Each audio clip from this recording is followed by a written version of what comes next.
Hey researchers, yesterday you took some time to explore aquatic ecosystems. Well, today we're going to discover another ecosystem. So what I'd like you to do is take a look at this picture and turn to talk. What do you know about this ecosystem? Go ahead.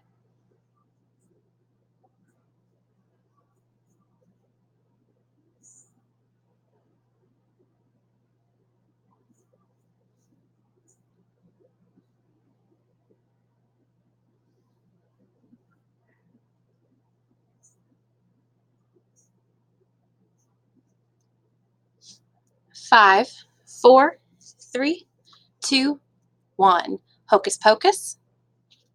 Good. Now, what do you wonder about this ecosystem? Go ahead.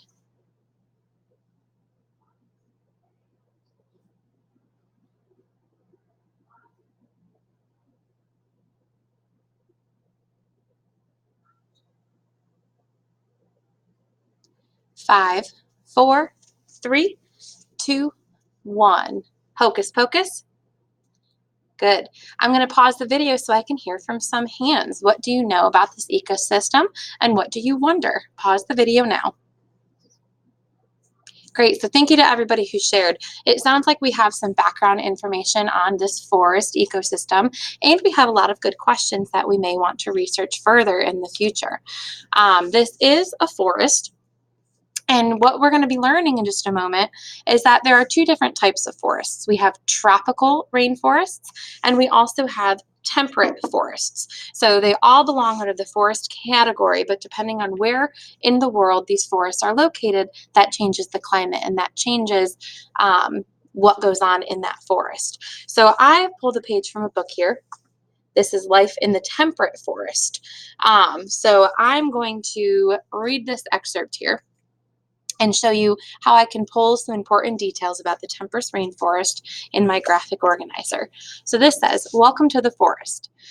Enter a forest and you have entered a cooler and quieter world. There may be no crowds, but forests are full of life. There are animals big and small hunting for food, making homes, and raising their young. There are trees and flowers, and if you look closely, there are mosses, lichens, and fungi too. To most people, a forest is a place where lots of trees grow. But a forest is a whole lot more than that. It is a community of many different kinds of plants and animals that interact with each other in the environment. It is an ecosystem. So, from that text, I found a couple characteristics of temperate forests. So, I found out right in the beginning that they're cool and that they're pretty quiet.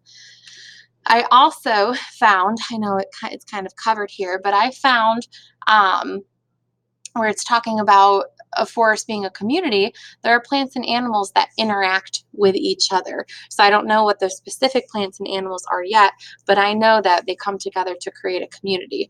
Now, I also have some information over here on the plant side. You're not going to be able to see it as it pops up. But what I did notice is from this sentence here, if you see where my mouse is, it lists a bunch of plants. So those are some things that I wrote down in my chart. So it says there are trees and flowers, and if you look closely, there are mosses, lichens, and fungi too. So under the camera here, I have that written on my chart: trees, flowers, moss, lichens, and fungi. So you are going to be taking a look at this ecosystem as well. Now, keep in mind, we're going to have two different types of forests. So, the first half you're going to be reading is about tropical forests. Those are the rainforest. You'll take notes on what you find at the top. At the bottom here, you're going to see the temperate forest, and that you're going to take notes on at the bottom. So, just like yesterday, you're going to fill in as much as you can using the printed article first. That's the page that's right here in front of you. Once you have written as much as you can from that article, you're going to browse through, this still says ocean, that should say forest. You're going to browse through forest books and add what you can to your graphic organizer. Now, keep in mind, you're going to want to write a little smaller because these boxes are pretty small. You're also, when you're in this article, not in the books, but when you're in this article, I saw some people underlining and jotting some notes yesterday. That's a great idea. Now, we know we can't underline in our books, But when it's an article in front of you, feel free. So fill in as much as you can using the printed article, then browse through forest books up front and add what you can to your graphic organizer. Happy research!